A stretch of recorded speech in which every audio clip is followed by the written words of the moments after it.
Jim, how are you? Very well. Thanks for having me. So, you're a doctor, Dr. Jim Sweeney? Dr. James Sweeney, but Jim is what everybody calls me. Yes, I know. So, thank you for being here. And for the 5th year in a row, you are producing the Energy Summit, the Silicon Valley Energy Summit 2016. I'll be going to it. I always go to it. I always learn a lot. And on several occasions, the networking was so good, I developed a relationship with the governor's office.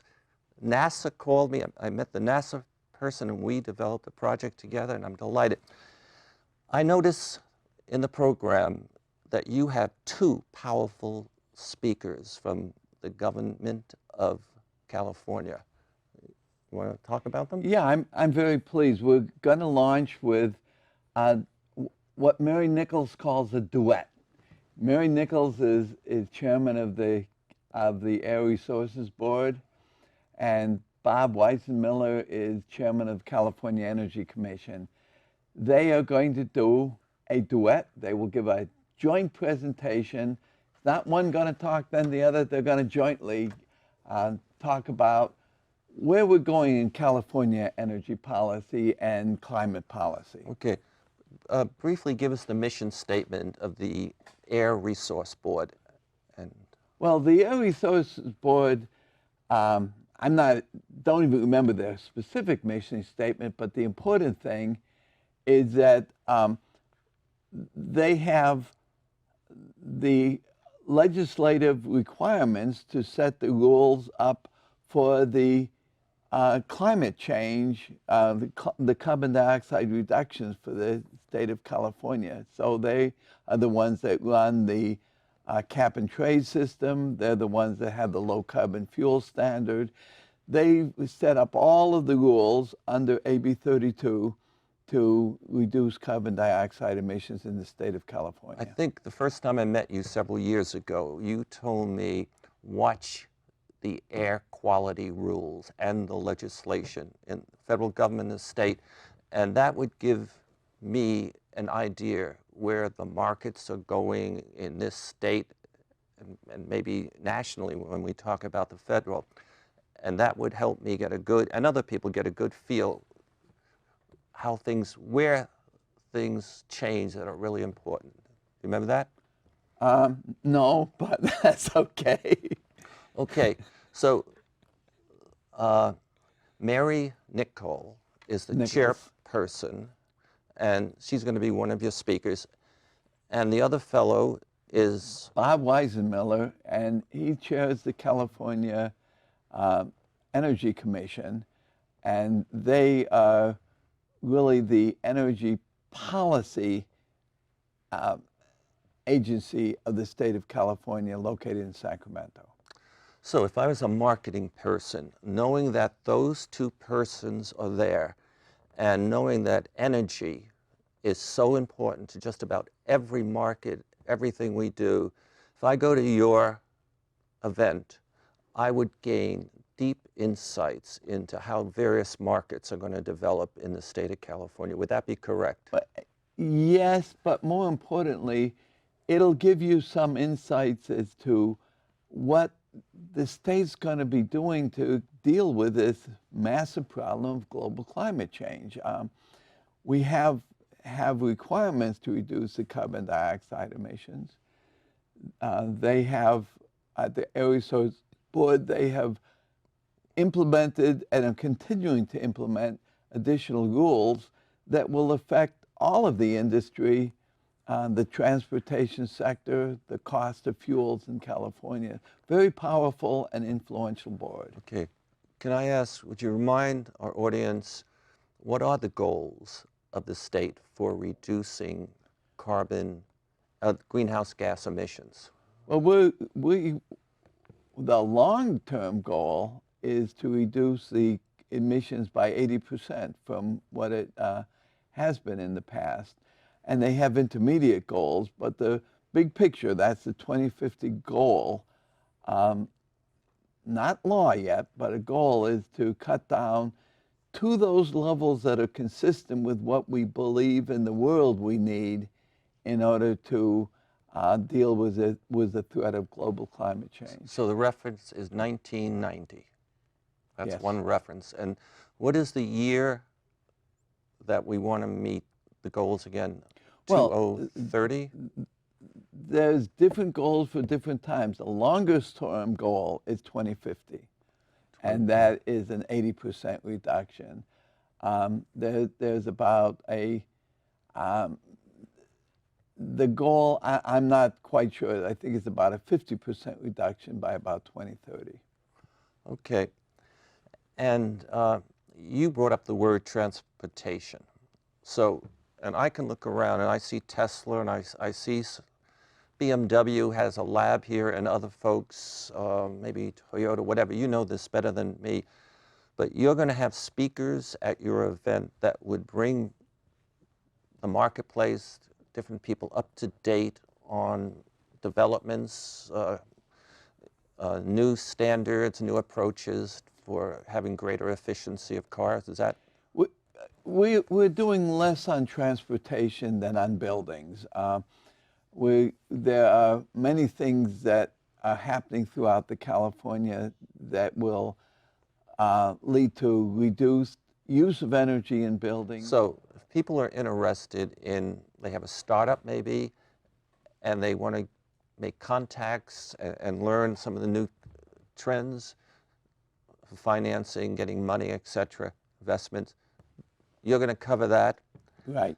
And you're going to cover opportunities and solutions for improving the energy efficiency of buildings. Including, we're going to look at digital cities, and something's happening in digital cities, which is one of the new, real important movements. Could you help me understand what digital cities is? Is it the more wiring digitally of the governments?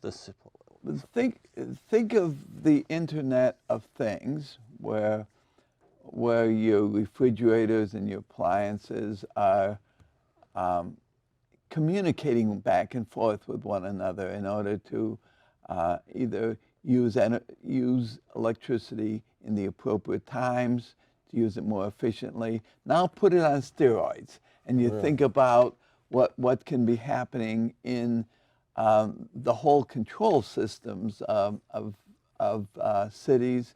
You think about both the large buildings, the small buildings, and the interconnections of those, and those are beginning to happen. And so do you have a perspective of Silicon Valley trying to foster the implementation of digital cities here? Because you're right here, no? Where is this? But I think that some of it's going to happen. A lot of it's happening, by the way, in London right now, and some of the lessons from London are going to be brought in. But I don't think it's going to be one great big digital city. I think it's the digitization of the urban structures are going to be happening over time, and it'll be growing organically. Okay, now that's a big topic, great scope, and I know how it is planning an event. Sometimes you don't have all your speakers lined up, and you have options. You got do you have your speaker lined up for the digital cities? We have most of the speakers lined up. We have a little bit of adjustment yet to do. But if anybody wants to look at who the speakers are, they can go to our website, which is sves.stanford.edu. SVES for Silicon Valley Energy Summit. Okay, or they could search Jim Sweeney. Nah, they can go to the Silicon Valley Energy Summit. That's the best way of finding it. Okay. Now, I have always enjoyed going to your events, and often George Shultz, former secretary of this and that, is always there giving his insights, his wisdom, and Rich Perry, former Secretary of Defense. Will you have them there? I don't know if Bill Perry and George Shultz will be there. They're always invited. They will be invited again. Whether they're going to be able to be there or not is up to them at this point. Okay. Now, I try to listen to you very carefully. And when I hear you have the chair of the California Air Resource Board, you know, that's political, or, you know, working for the governor, I believe, and then you have the chair of the Energy Commission. It seems to me you are presenting a considerable amount of depth and knowledge about energy issues, clean air, et cetera, in this state. Are you planning to have any important speaker on the federal level? Yes, the head of the Advanced Manufacturing Office of the Department of Energy will be there, and we have some invitations out. I can't tell you the name, but we have at least one senator who may well be there, and we sure hope she will be able to make it. All right, I won't press you for the name or anything, but what is noteworthy of whomever that person is that what did you invite somebody, why that particular senator? We're going to narrow it down to who she is, aren't we? No, I don't want to know. Because of her role on the Energy Committee in the Senate. Let's put it this way: the closing speaker will be very good, and everybody's going to be very happy with that closing speaker. Okay, so we might have some insights on the federal level from the Senate. You're going to have insights, real good insights on California, some transportation, some business opportunities associated with energy efficiency for buildings. Are you going to have any tools? We're going to have some of the tools for promoting energy efficiency. So we'll have a session in there, and then we're going to have something that explores the tools or the options in dealing with the water problems of California. Okay. We must, in a second, end, but first of all, I made that for your event. Yeah. And that'll be in the lobby. And I just want to say thank you. It's always an honor to make hopefully an important painting for you. So, what? Before we go, I do want to say this has been one of the highlights of the conference. This is the only energy conference I know that has some beautiful, meaningful artwork in there. You do it for us each year, so thank you. Thank you. And thanks for having me here. Okay, thank you. Bye-bye.